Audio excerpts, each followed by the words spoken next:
Bonjour, bienvenue au Masque et la Frime. Alors on va parler cinéma surtout aujourd'hui, il y a beaucoup d'actualités en ce moment, hein, n'est-ce pas? On a d'abord un film comment dire, c'est très étrange. Hein, qu'est-ce que vous en pensez? Le film du petit jeune là, on ne sait pas d'où il sort. Olivier Navré, c'est ça? Olivier Navré, Chérie, j'ai rétréci la liberté.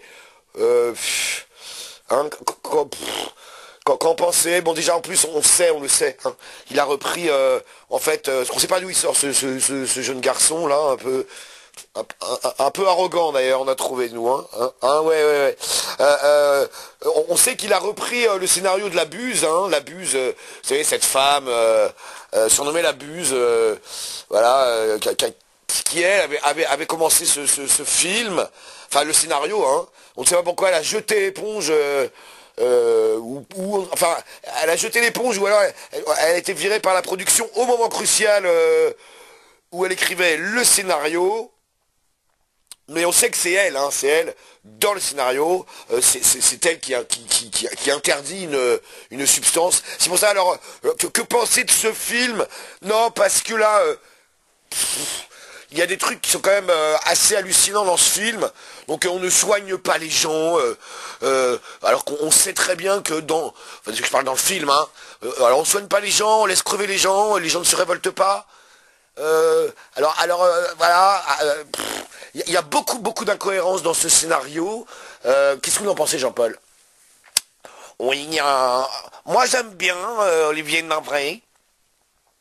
Moi je trouvais que non, c'est bien, les gens mettent des trucs sur leur bouche, personne ne se révolte alors qu'il n'y a plus rien. Non, j'ai bien aimé ce côté science-fiction complètement décalé.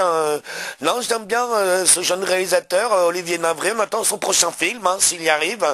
On ne sait pas. On ne sait pas. Moi, j'aime bien. D'accord, bah écoutez, Jean-Paul, je vous dise, vous aimez bien, c'est votre droit. Alors sinon, on a un autre film, ah ouais, beaucoup d'actualités en ce moment. Bon, on a bien sûr le blockbuster américain, Covid-19. Bon, pour ceux qui ont vu Covid-18, 17, c'est toujours la même chose. C'est pareil, c'est complètement incohérent, mais les gens apparemment kiffent ah ouais, c'est un blockbuster mondial. Donc bon, moi je trouve que c'est dommage qu'il n'y ait pas eu quand même Bruce Willis qui sauve les gens, mais bon.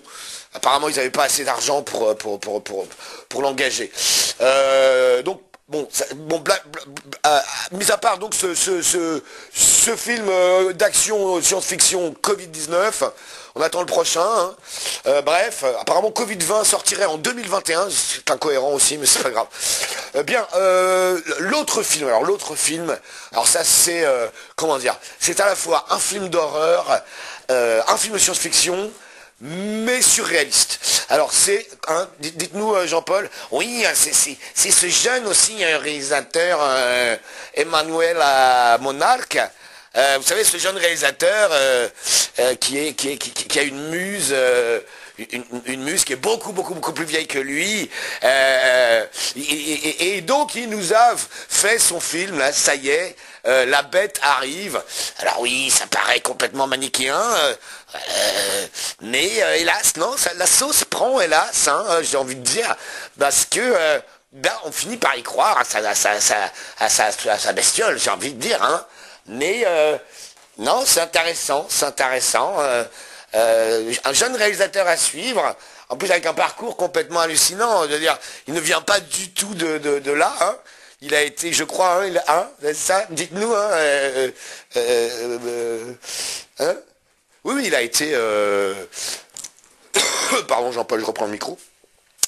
Il a été pas du tout, mais alors pas du tout, dans la filière normale, puisque je crois même que oui, effectivement, attendez, je regarde mes notes, mais c'est ça, oui, et Manuel Monarque a travaillé dans une grande banque avant d'aller dans le cinéma et avec donc ce film qui est un peu un ovni quand même, hein, La Bête arrive. Alors de gens ne le croient pas. Mais on finit par y croire à un moment donné, hein, Jean-Paul. Oui, moi je trouve quand même qu'à un moment donné, il y a tellement de... Comment dire, de fausses preuves amenées intelligemment qu'on finit par y croire. C'est ça, Jean-Paul. Pardon, je crois oui, on me signale à l'antenne, là, il y a un flash spécial, donc on se retrouve juste après. Merci, Jean-Paul. À tout de suite.